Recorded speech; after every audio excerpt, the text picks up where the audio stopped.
What's going on, guys?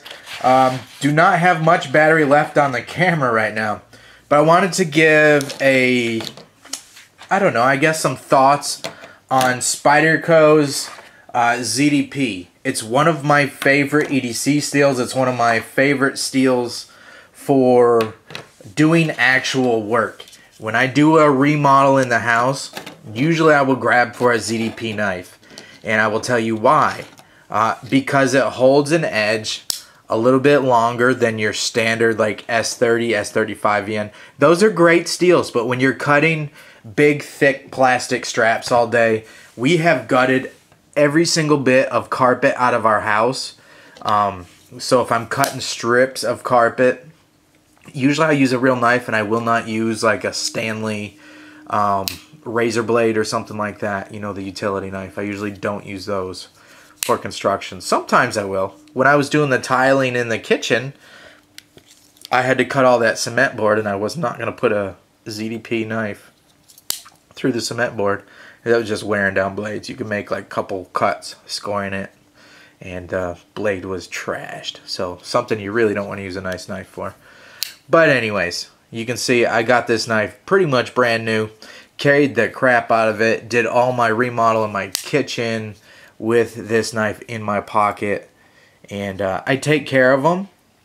But I just want to let you know that in my personal experience, ZDP from Spyderco is not chippy. Some people may have had chipping problems. I don't know. Everybody's different. But I have a pretty good selection that I've put a pretty good amount of use on, and I have not had a problem with chipping. So I think Spyderco really does their ZDP nice, just to my experience, to my knowledge. I like that it's a harder steel that I can lay the edge angles way back and get a little bit more of slicing performance on it. Of course, you can't be stupid. ZDP is a little bit harder than your S35, your everyday steels. You know, I don't know. It's hard to say super steel. Do you know what I mean? But I think S30, S35VN and stuff, and I don't mean to pick on that. Your CPM 154, they can all get pretty hard, but ZDP is a very, very fine-grained steel that can get extremely hard if you want it to. And I think Spyderco has really found that good middle ground. And I don't know what these are testing at. If I had to go off my memory, I think it's like 61 or so, somewhere around there. So it's not crazy. That's why I don't think we see many chips from them. Not me personally. But I think ZDP is right in that middle ground, where something like S110V, and I don't have a lot of experience, only with this knife in particular. I don't have a bunch of S110V to really compare, so you kind of have to, just full disclosure. And I did carry this a couple days doing some remodeling in the house, and I did dull the blade out. Now the problem, and it's not really a problem, but the difference between ZDP and S110V, this has larger carbide in it. The matrix in the steel is a little bit more chunky. So this actually, and it's harder too, so this took longer to sharpen, to get sharp again than ZDP did. And it didn't hold the edge like a whole lot longer than ZDP. So I think ZDP really finds that balance, for me personally, in between sharpenability, like how easy is it to resharpen, versus edge holding, but also has that toughness at this heat treat to really perform for you. So you don't have to worry too much. Of course, if you hit a staple or something like that, yeah, you have to. I don't think it's the ultimate EDC steel, but it's in my top 3. I really like it. I really do. And there's a reason why I keep buying these FRN handled knives, right? And I keep carrying them and using them.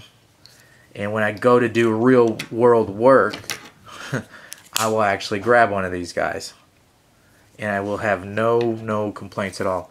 And I didn't grab this one, my Wilkins conversion. You think I would, right? You're using it a lot. You're really hard using it, wouldn't you grab this over the FRN? I didn't, because I knew I was going to be getting concrete in the action. I knew my hands might have grout or thin set on it when I went to use it. I cleaned the knife up. I don't like purposely keep my stuff dirty, you know, so I cleaned it up. But I could use this knife with no worries at all, and it's paired up with the ZDP. So I think Spyderco was really onto something there. Not to sound like a fanboy or something, you know. But the truth is the truth, and my experience is why I have my channel here, to share my thoughts, you know. So here's the one that I beat the crap out of when we did our floors in our living room here. You see a little bit of rust there. I left this out in the shop forever. So, anyways. And I like this one. I like the serrations on a Endura. Normally I'm not a fan of combo edge, but it does work in real world use. When you're cutting bands off big loads of hardwood flooring, it was nice to have those serrations there. When I was cutting the tar paper that goes underneath your flooring over your subfloor, it was nice to have this plain edge up front. It's a nice working knife. It's not a bad idea. Personally, I'd rather go full serrated or this, but if you want to really combine them into both, if you have a long enough blade, I think that the combo edge is not a bad idea, you know. But just my opinions there too. Some people feel pretty strongly about that. They hate combo edges. Combo edges are for people who don't really know about knives. I don't think so. If I was a contractor and that's what I was doing every day, I might have this exact same knife on me. ZDP with a combo edge.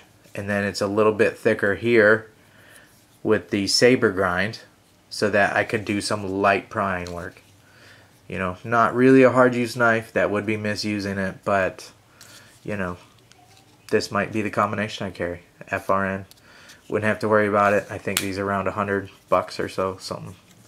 Something you wouldn't want to lose, but if you did lose it, it wouldn't break your heart for too long. You could replace it. So that's it. I really like Spyderco ZDP. I've never had a problem with chipping.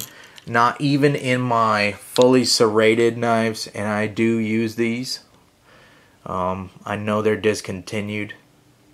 I have resharpened them. You can see a little bit of the stropping mark there. I might have to show you guys how I sharpen serrations. It's fairly easy to do.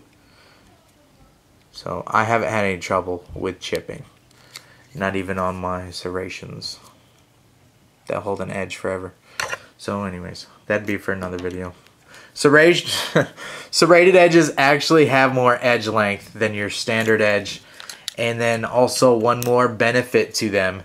Not only do they increase, if you're cutting through something, there's a lot more pounds per square inch of pressure on each one of these tips than there would be the plain edge. I don't know if that makes any sense. I'd have to draw it out and show you, but I think most of you guys know what I'm talking about.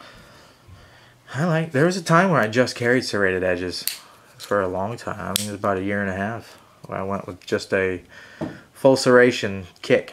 I had everything from the paramilitary 1 full serrated, military full serrated, had these in full serrated, had a Cali 3 in full serrations.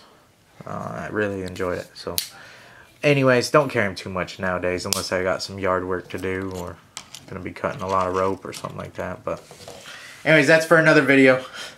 And I have gone on for too long now. Just know, to wrap it up, the Spyderco ZDP, for me personally, hits right in that middle.